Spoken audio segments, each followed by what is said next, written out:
Well, let's go a little bit into your career. You're drafted, you go to University of Pennsylvania. You're an engineering major. You're drafted 12th overall. Yes. Before Manny Ramirez. Drafted by the Cubs. Shame on the Cubs. Yeah. Ha ha, I got the last laugh though. Did you, you're getting this engineering degree. Did you know, yeah, but you're getting it, but you're going to be a baseball player? Or was it like, who knows what's going to happen?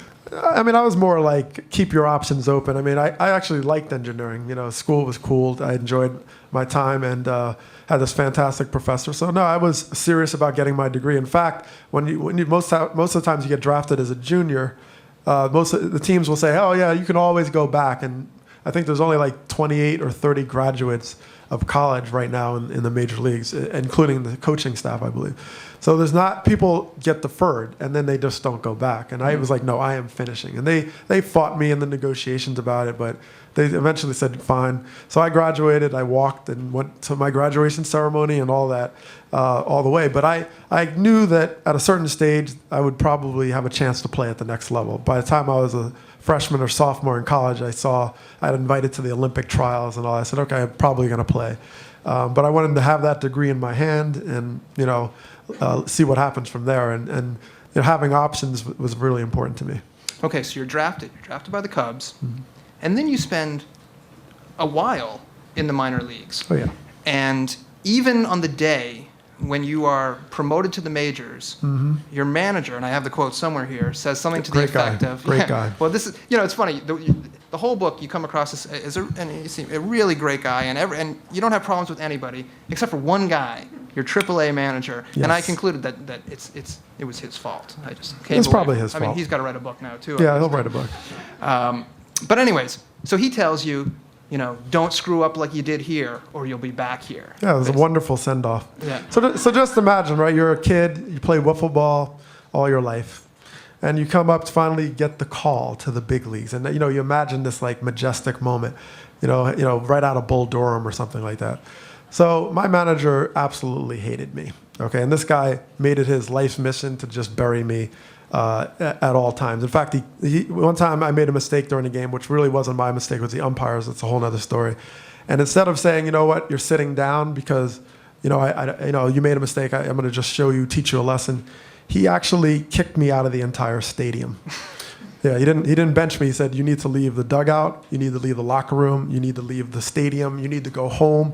And being that we were in Buffalo and I wasn't home, it was a little bit of a problem.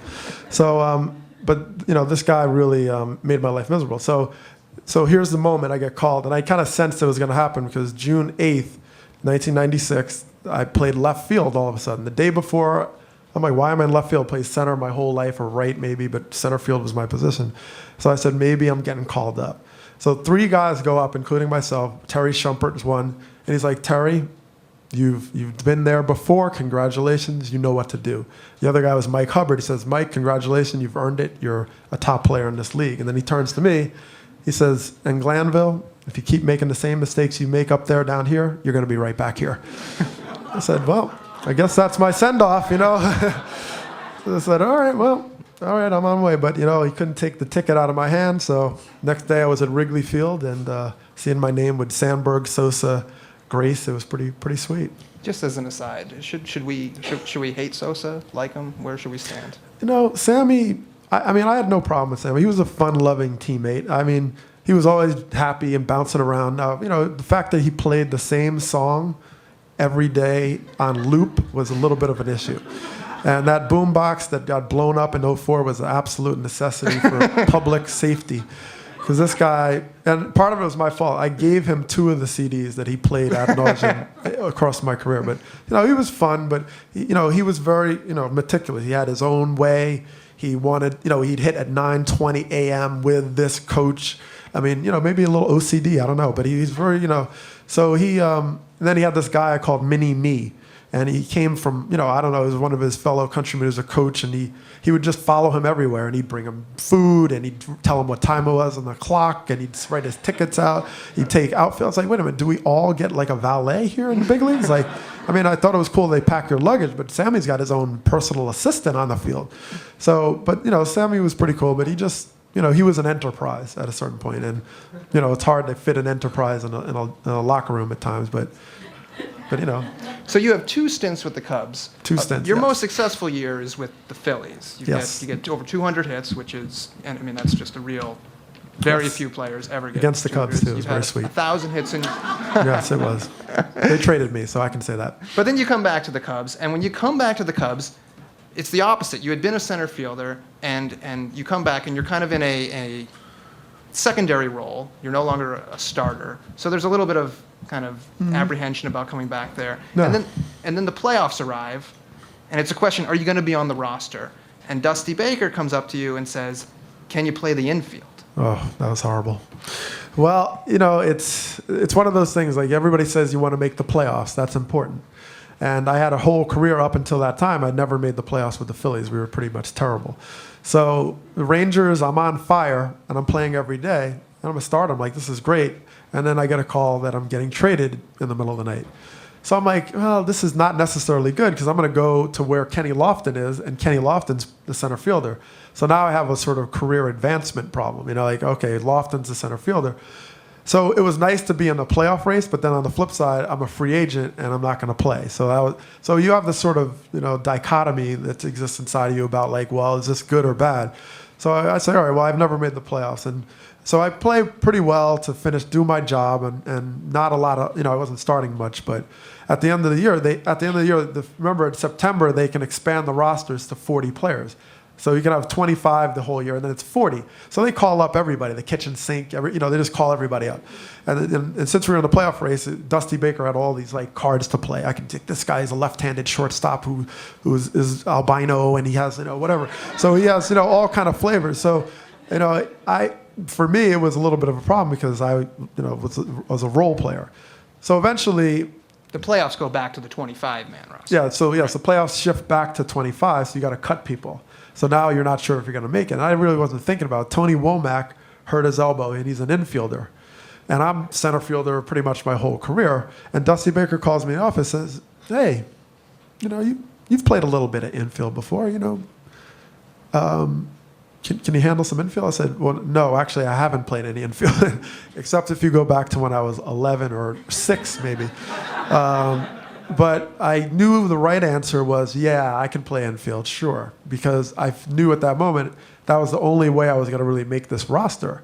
And it was shocking to me that I was like the 26th guy, really, and to be the 25th, I had to play infield. And keep in mind, if I ever got in the game, I would have set probably National League, American League record for most errors in an inning, because there was no way. But I did make the roster, and I got a couple key hits or one key hit, and the rest. That was one of the biggest hits of your career. Yeah, it was. Yeah, I got a game-winning hit in the triple, Game 3, and that was my only at bat in the National League Championship Series. So I guess I made the most of it. Do you? As a Chicagoan now, and as a former Cub, do you spend a lot of time thinking, what if we had won it all that year? Yeah, not so much. I think about the playoffs. It was a really exciting time. We were getting police escorts to Milwaukee, all kind of stuff. So that's the high level. If it was, LA is one thing. Milwaukee, though, it was a serious. they motorcaded us all the way to Milwaukee. It was impressive.